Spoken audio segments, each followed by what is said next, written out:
আসসালামু আলাইকুম।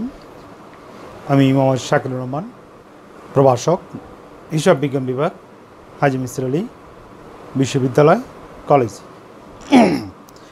আজকের আমাদের অনলাইন ক্লাস সাবজেক্ট হচ্ছে দৃশ্যমান এবং অদৃশ্যমান সম্পদের হিসাব সংরক্ষণ। তো দৃশ্যমান অদৃশ্যমান হিসাব সংরক্ষণের আজকের আমাদের আলোচনার টপিক হচ্ছে অপচয় নির্ণয়ের পদ্ধতি। অপচয় হিসাবভুক্ত করার পূর্বে আমাদেরকে অপচয় নির্ণয় করতে হবে। পরীক্ষার প্রশ্নপত্র কোন পদ্ধতিতে অপচয় নির্ণয় করতে হবে সেটি স্পষ্টভাবে উল্লেখ করা থাকবে।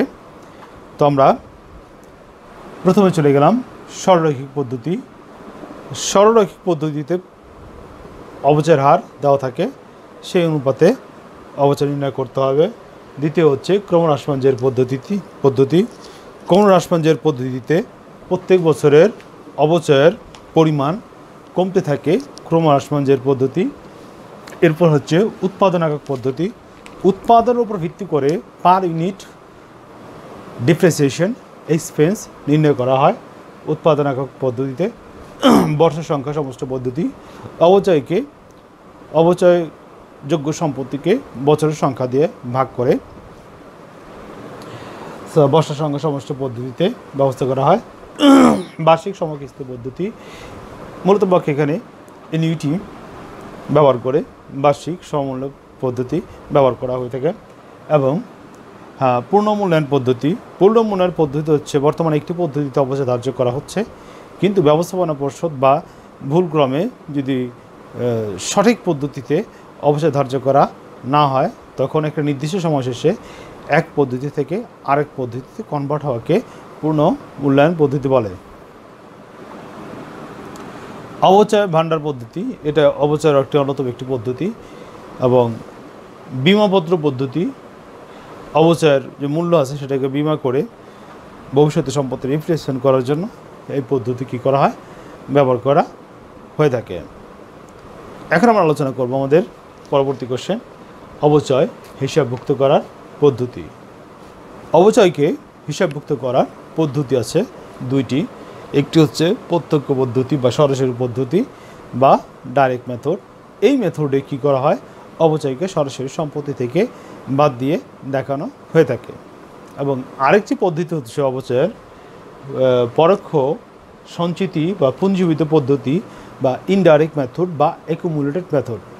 এই ক্ষেত্রে সম্পত্তিকে সরাসরি অপচয় হিসাবকে ডেবিট এবং অপচয় সম্পত্তি হিসাবে ক্রেডিট করা হয় না। অপচয়ের বিপরীতে অপচয় সঞ্চিত হিসাব তৈরি করে কোনটা অ্যাকাউন্ট করে অপচয়টাকে অপচয় সঞ্চিতি হিসাবে রাখা হয়। এবং যখন নাকি কোনো সম্পত্তি বিক্রি করা হয় তখন সেটা পূর্ণ মূল্যায়ন করে অপচয় সঞ্চিতি এবং যে পরিমাণ টাকা বিক্রি করা হয়েছে পূর্ণ মূল্যায়ন করে লাভ বা ক্ষতিতে বিক্রি করা হয়েছে কিনা, তখন অপচয় ফান্ডটাকে ম্যানেজ করে দেওয়া হয়। হয় সম্পত্তি লাভে বিক্রি করা হয়, না হয় সম্পত্তি লোকসানে বিক্রি করা হয়ে থাকে অপচয়ের ক্ষেত্রে।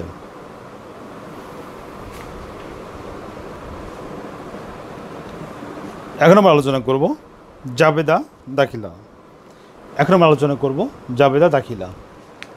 তো জাবেদা দাখিলা, তো প্রথম আমরা আলোচনা করব সরাসরি পদ্ধতি। জাবেদা দাখিলা সরাসরি পদ্ধতি। জাবেদা দাখিলা সরাসরি বা ডাইরেক্ট মেথড। সরাসরি বা ডাইরেক্ট মেথড। আমাদের প্রথম জাবেদা হচ্ছে যখন কোনো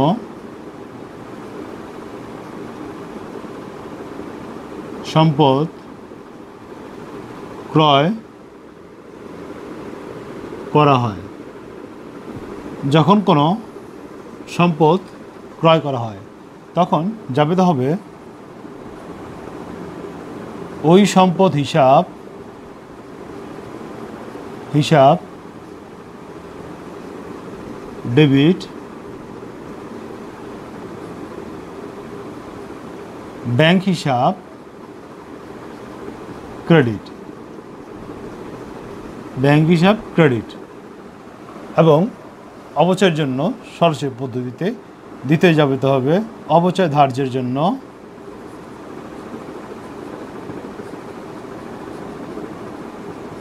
অবচয় ধার্যের জন্য যাবিত হবে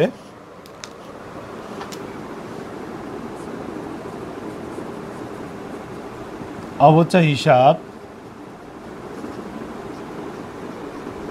ডেবিট,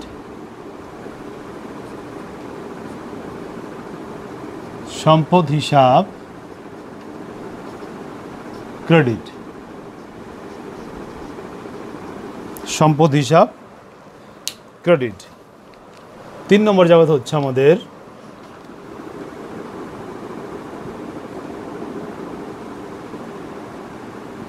অবচয় হিসাবকে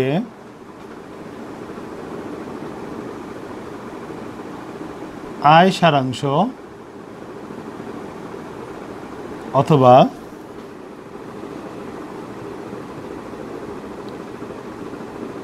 আয় ব্যয় বিবরণী অথবা বিশদ আয় বিবরণী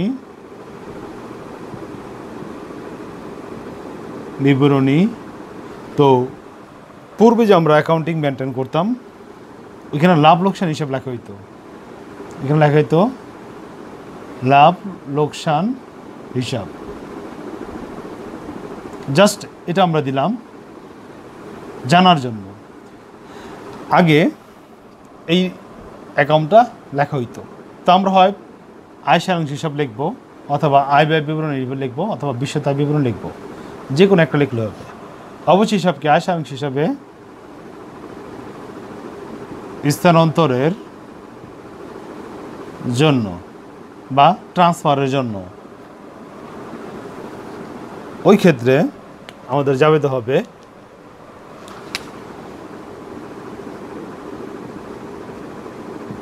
আয় সারাংশ হিসাব ডেবিট,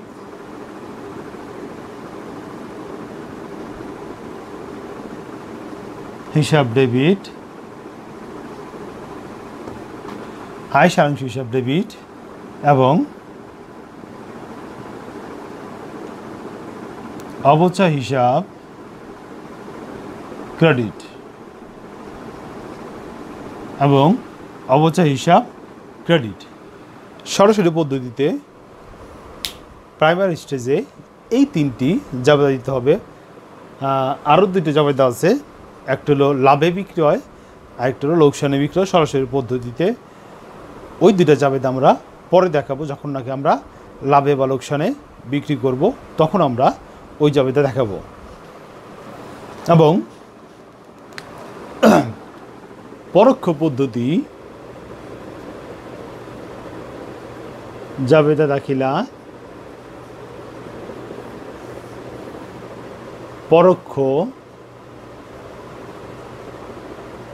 পরোক্ষ অথবা অবচয় সঞ্চিতি অথবা পুঞ্জীভূত পদ্ধতি অথবা একুমুলেটেড মেথড ক্ষেত্রে জাবেদা দাখিলা কি হবে? প্রথম হলে গিয়া আগের মতোই, যখন কোনো সম্পদ ক্রয় করা হয়, যখন কোনো সম্পদ ক্রয় করা হয় তখন হবে সম্পদ হিসাব ডেবিট,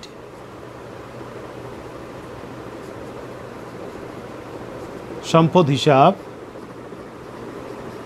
ডেবিট, ব্যাংক হিসাব ক্রেডিট। দ্বিতীয় যাবত হচ্ছে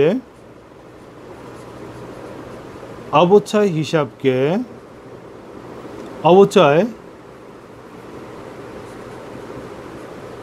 ধার্য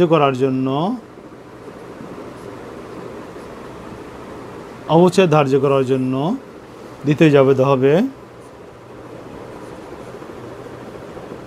অবচয় হিসাব ডেবিট অবচয় সঞ্চিতি অথবা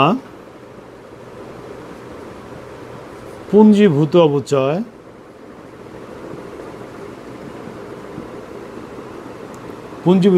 হিসাব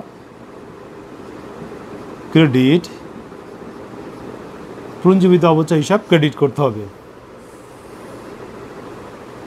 এবং 3 নম্বর জাবেদা হচ্ছে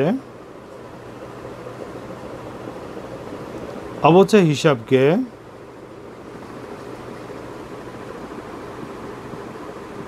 আয় সারাংশ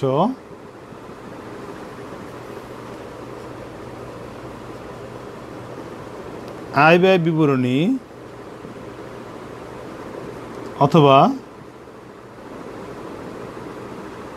বিশদ আয় বিবরণী হিসাবে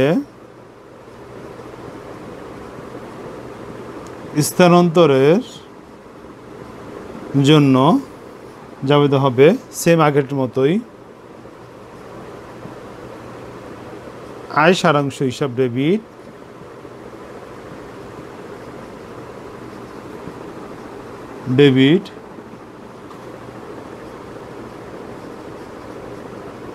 অবচয় হিসাব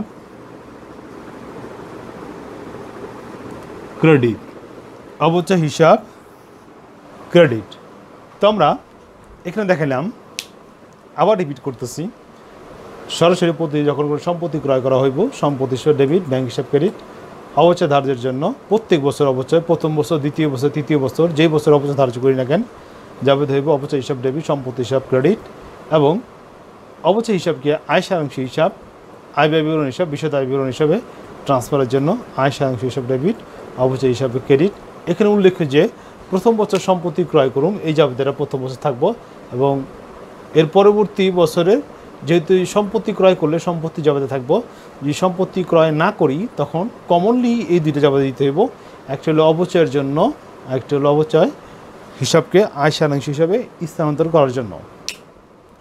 এবং জাবেদা দেখিলাম পরোক্ষ অবচয় সঞ্চিতি বা পুঞ্জীভূত বা একুমুলেটেড মেথডের ক্ষেত্রে যদি কোনো স্থায়ী সম্পত্তি ক্রয় করা হয় সেম আগের মতোই হইব সম্পত্তি হিসাব ডেবিট, ব্যাংক হিসাব ক্রেডিট।